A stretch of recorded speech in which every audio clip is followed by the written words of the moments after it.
নমস্কাৰ বন্ধুসকল, আজি আপোনালোকক পুনৰবাৰ স্বাগতম জনাইছোঁ মোৰ চেনেল M.G.C Multimedia অন্য ভিডিঅ'লৈ।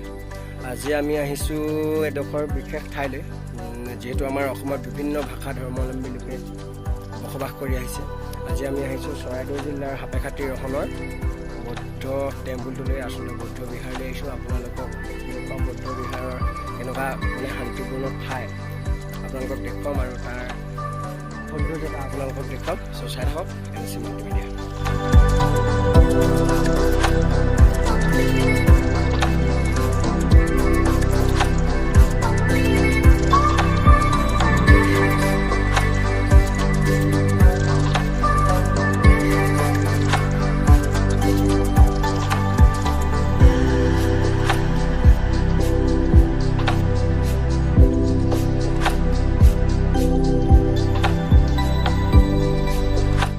আচলতে কামবিলাক চলি আছে বৰ্তমান,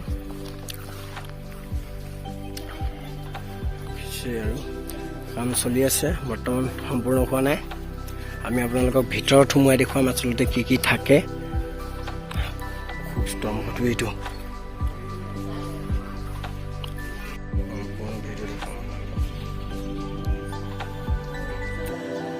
তো গাইছ, আমি এতিয়া বৌদ্ধ বিহাৰৰ ভিতৰলৈ আহিলোঁ। বৌদ্ধ বিহাৰৰ ভিতৰৰ দৃশ্য আপোনালোকক দেখুৱাম, তো চাই থাকক। আচলতে একদম ধুনীয়া ঠাই, ধুনীয়া আচলতে আপোনালোকে দেখিছে আৰু দেখুৱাই আছোঁ আৰু ধুনীয়াকৈ চাই থাকক, দেখুৱাই আছোঁ। ইমান ধুনীয়া ধুনীয়াকৈ সজাই থৈ ৰাখিছে ন। তো আপোনালোকে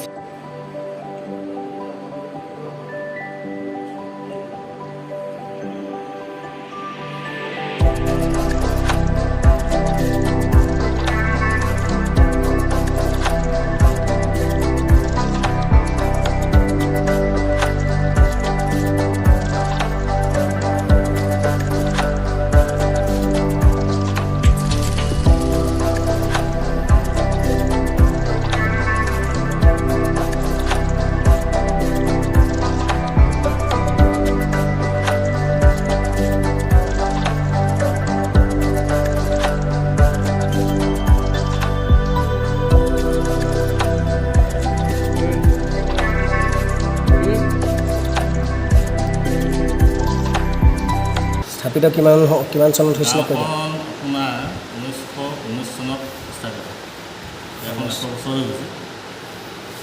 ইয়াৰ আগতে এই মন্দিৰটো ৰহন গাঁৱত তিমু নদীৰ কিনাৰত আছে।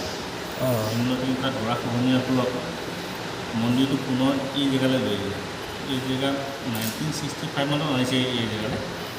এই জেগাত এটা পকীকৈ বনাইছিলে মন্দিৰটো, কিন্তু ৰাইজে চিন্তা কৰিলে যে প্ৰত্যেক গাঁৱতে বৌদ্ধ মন্দিৰবিলাক সুন্দৰ ৰূপত সজাই পৰাই তোলাৰ কাৰণে গাঁৱৰ এচাম ৰাইজে আমাৰ এই বৌদ্ধ বিহাৰখন খুব সুন্দৰকৈ তোলাৰ প্ৰয়াস কৰিলে। সেই সূত্ৰে 2017 চনত এই আগৰ যিখন পুৰণা বৌদ্ধ বিহাৰ আছিলে, সেই বিহাৰখন ভাঙি এই স্থানতে 2017 চনত লাই খুটা কৰিলে। তাৰপৰা 2020 চনত ডিচেম্বৰ মাহমানত বিহাৰখন সম্পূৰ্ণ হয়।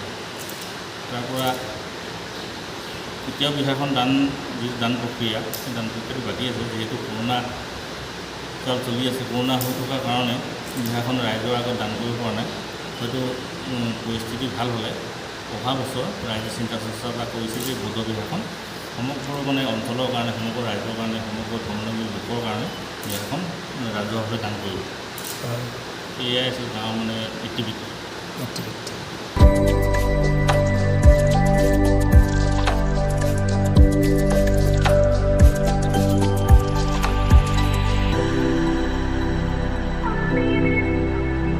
বন্ধুসকল, আপোনালোকক আমাৰ বৰ্তাই শ্যামগড় ৰহন শ্যামগড় বৌদ্ধ বিহাৰৰ নৃত্যখিনি আমাক বুজাই পালে। ভৱিষ্যতে অনাগত দিনত আমি আকৌ আহিম, যিহেতু বৌদ্ধ বিহাৰটো বনাই এতিয়ালৈকে সম্পূৰ্ণ হোৱা নাই। ৰং যেতিয়া কৰিব আকৌ ৰাইজৰ মাজলৈ এই দান কৰিব, এতিয়া আকৌ আহিব। আপোনালোকে চাই থাকিব। আজি ভিডিঅ'টো ইমানতে সমাপ্ত কৰিম। তো বন্ধুসকল, আজি আমি আহিছিলোঁ ইনাস্মিতা প্ৰডাকশ্যনৰ ঘৰলৈ। এয়া ইনাস্মিতা প্ৰডাকশ্যন। চ' মোৰ লগতে পোৱালি মানে ভণ্টিৰ চেনেলটো ছাবস্ক্ৰাইব কৰি দিব ইউটিউবত চাব ইনাচিন্তা প্ৰডাকশ্যন বুলি আছে মই মোৰ ডিছক্ৰিপশ্যনত ভণ্টিৰ চেনেলৰ লিংকটো দি দিম আচলতে চেনেলটোত বহুত ধুনীয়া ধুনীয়া ভিডিঅ' দি থোৱা আছে আপোনালোকে চাব ভিডিঅ'খিনি ভাল পালে চেনেলটো ছাবস্ক্ৰাইব কৰিব আৰু ঘণ্টাটো টিপিব আৰু শ্বেয়াৰো কৰি দিব হয়নে মোৰ চেনেলটো সবে সাবস্ক্ৰাইব কৰি দিব লাইক কৰি দিব কমেণ্ট কৰি দিব শ্বেয়াৰ কৰি দিব ধন্যবাদ বাই বাই